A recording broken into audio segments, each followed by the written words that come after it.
Magandang morning to each and every one of us. So, the Lord is reminding us of something right now. We believers don't belong to this world.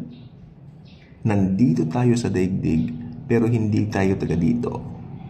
Actually, kung titignan mong mabuti, kung titignan po natin mabuti, maski yun po mga unbelievers po, hindi rin sila taga dito eh. Hindi po ba? So, ang daigdig na ito, hindi ito ang permanenteng tawag dito, kalalagyan ng bawat isa sa atin. Both believer kay unbeliever. Hindi po ba? Pero ang maganda po dito, makikita po natin, may nakalagay po sa Bible na talagang makikita mo yung kasimplihan ng katotohanan na gustong iparating sa atin, and yet punong-puno ito ng mga katotohanan na ating malalasap pag nandun na po tayo. Tingnan po natin. May mga Bibles po ba kayo? Colossians chapter 3 verses 1 to 3. Okay, Colossians chapter 3 verses 1 to 3. Okay. If then you have been raised up with Christ, keep seeking the things above where Christ is, seated at the right hand of God. Uy, reminder yan ha. Set your mind on the things above, not on the things that are on earth. For you have died. Ito po yung malupit dito.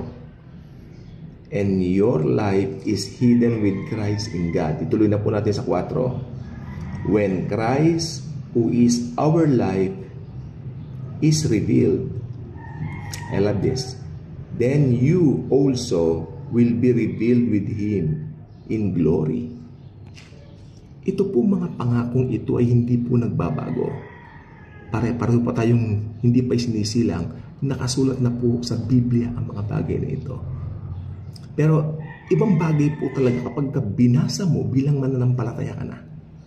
Nung naging believer ka na tapos binasa mo yan, wow, ito ang aking tatamasahin. Wow, ito ang aking kakamtin.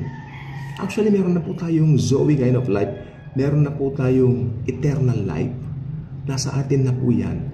The moment we receive Christ as Lord and Savior, the moment we put our faith doon sa kanyang tinapos na gawa sa krus ng Kalbaryo. Alam niyo po ba kung bakit isinulat ito sa atin? Ba't nasa Biblia po ito? Bakit nasa New Testament po ito?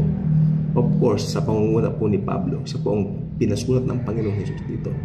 Dahil alam niya, maski Kristiyano na po ang mga tao, nadidistract pa rin po tayo. Marami pong distraction, especially sa ating pong kapanahunan ngayon. Marami pong distraction. Ibig sabihin, maraming pwedeng ipampangga si Satanas sa mga taong nagiging malawak ang unawa at revelasyon sa biyaya ng Diyos. Napansin niyo po ba? nung unang panahon, sabi nung mga nakausap ko, masarap daw maging Kristiyano noon kasi nung wala pa raw social media, ayon sa kanila po ito mas nakakapag-devotion, then sa buong maghapon, ninanamnam nila yung salita na kanilang, nabasa. No?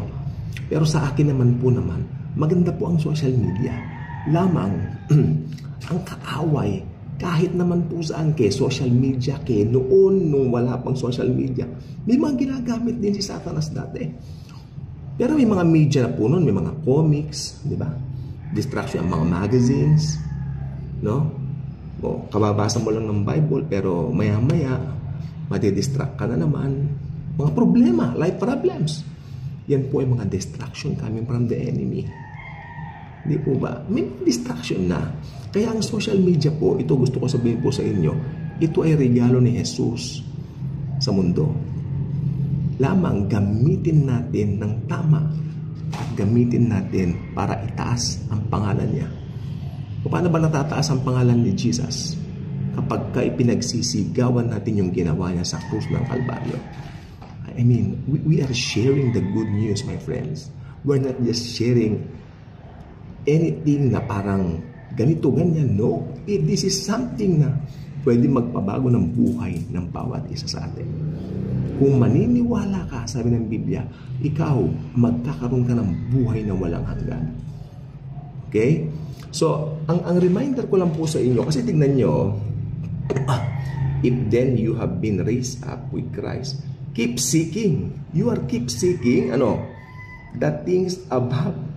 Ano ba yung mga things above? Literal kang pupunta rin sa langit.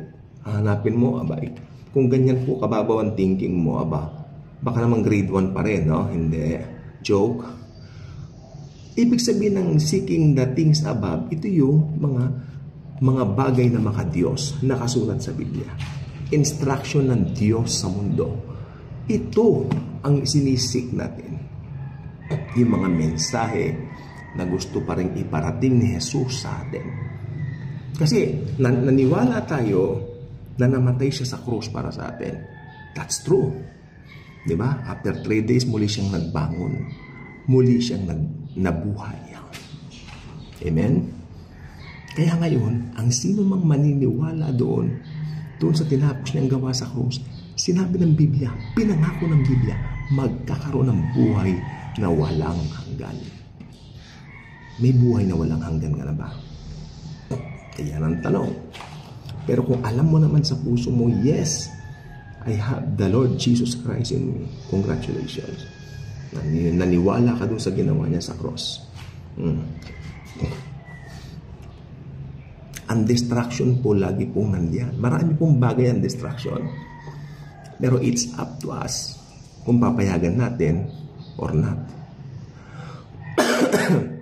Yung ubo ko, distraction. Pero magaling na po yan. Sabi nung anong iba, pagka inuubo na raw yan, lumalabas na yung mga plema. So, okay na po ako. Almost, mahigit 1 week din akong parang nagpahinga for this. Okay, mabalik po tayo sa topic natin. Ang dami pong distraction ngayon. Iniisip ko nga, magbukas ka lang ng cellphone mo, nandiyan na. Oh, di ba? Bakit? Ang tanong ko, lahat ba naman ng mga nakasubscribe ka, makadiyos? Lahat ba naman ng mga sinubscribean mo ay born again? Abay, hindi. Hindi ba? Pero, ako may mga celebrities din ako, mga pinalo, mga Hollywood celebrities, syempre, no? Syempre, talagang mga hilig natin yan dati pa, mga pinapanood, yung balbas ko, pinapanood natin sa mga sinihan nung araw pa, no? Mga ganyan. So, nakapalaw ako kila Sylvester Stallone, Van Damme, Jennifer Lopez, Demi Moore, yan. Palabas natin na panahon pa nila mother yan, pero yan, siyempre maliit pa ako, napapanood ko na sila, so yan, influence, parang ganon. Pero alam natin kung sino tayo. Hindi naman po masama ang mga yan. Naglilibang ka kasi baka may sumagot sa ako, naglilibang na. Of course, naglilibang lang po tayo, pero ang sabi kasi ng Biblia, huwag nating kalilimutan pinakamahalaga. Kung naging Kristiyano ka na, born again ka na, i-share mo yung good news. Huwag mong sarilinin. Akin lang. Hindi. We need to share the good news of Jesus. Maraming mga tao, actually, hindi nila alam ano yung kailangan nila. Then, later on, malalaman na lang nila na ang tanging kailangan nila ang Panginoon. At tayo ang ambassadors of Christ. Alam niyo pong napakalaki ng karangalan na yan. Tayo ay mga ambassadors ni Kristo. Napakalaking karangalan yan. Kaya ang mga sarili natin, mga born again Christians, huwag nating maliitin. Tayo ay special sa mata ni Jesus, especially right now. Nakikita natin ang continuous na pagbabago ng mundo. Pero yung mensaheng dala natin, the message of the gospel of the cross, hindi yan nagbabago kahit kailan. Matatag. Subok na matibay, subok na matatag. Diba? So, yan po tayo. At kung alam mo kung sino ka kay Kristo, hindi ka kailanman manliliit sa iyong sarili. Hindi ka mahihiyang magpahayag ng ebanghelyo sa mga tao. Maski pa doon sabihin mo mga hindi mananampalataya. Diba? Maski mga doktor, mahiyaman, mga ma-influential. Ma-influential lang sila sa mundong ito.